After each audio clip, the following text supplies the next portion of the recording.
We need to move away from the false solutions of carbon offsetting and towards an agenda of real climate justice. We know what needs to be done. We need to focus on the structural changes that we need to make happen. First, we need to start leaving fossil fuels in the ground. So that's the kind of agenda we need to be talking about, because that's the kind of agenda that will deliver real emissions reductions and global justice, not what they're talking about inside. So on Wednesday, that's our first strategic goal, change the agenda so that when people talk about climate change politics on Thursday, they'll say, oh yeah, we need to get out of the fossil fuel system, not, okay, we need more emissions trading. Thousands and thousands and thousands of activists using the tools of confrontational but non-violent civil disobedience will enter the conference area. Right? That means all of us need to be prepared. We need to be organized in affinity groups. We need to have an idea what's going on, because we are not just going to try to get into the conference area. We will get into the conference area.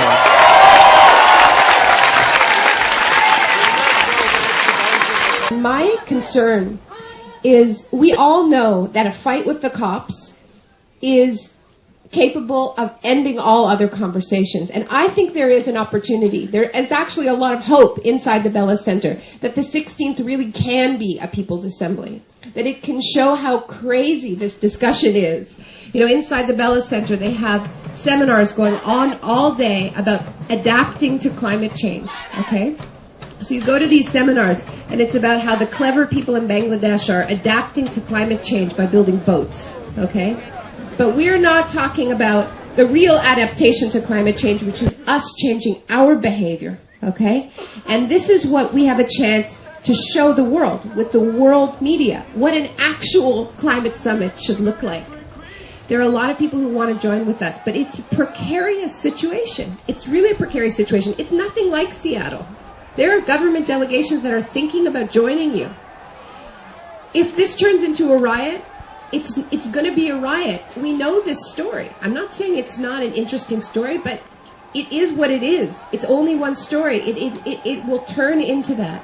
So I understand the question about how do we take care of each other, but I disagree that that means fighting the cops. I think if we're serious...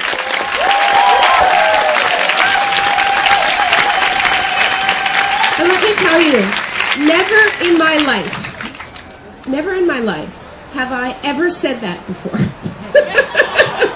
No, I have never condemned people's tactics. I understand the rage. I don't do this. I'm doing it now because I believe that there is something very, very important going on, a lot of courage being shown in that center, and people need the support. And let me tell you, they're not fighting for a good deal. Bolivia's not fighting for a good deal. Africa's not fighting for a good deal.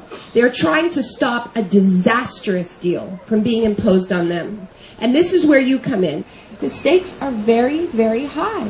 When we're talking about creating this huge carbon market and creating agreements that allow multinational corporations to take over forests and push indigenous people off their lands, do you know what the indigenous delegation all week has been fighting like crazy to get the word consent into the text of that agreement so that indigenous people have to be asked for their consent before they're kicked off their land, and they have lost that fight.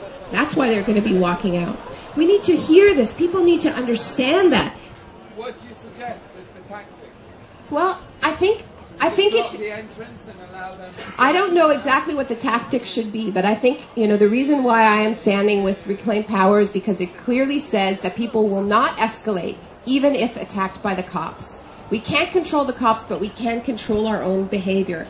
It's not, these are going to be acts of civil disobedience. There are going to be strategies.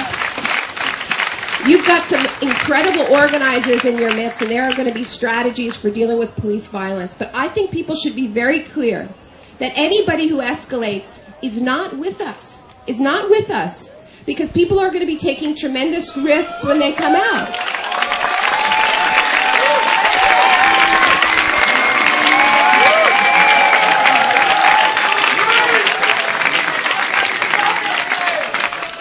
I'm sorry, I know a lot of people are upset about this, about me saying this, but I've been recruiting all week for this.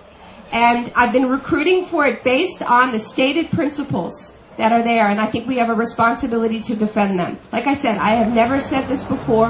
I believe this is an important, historic discussion.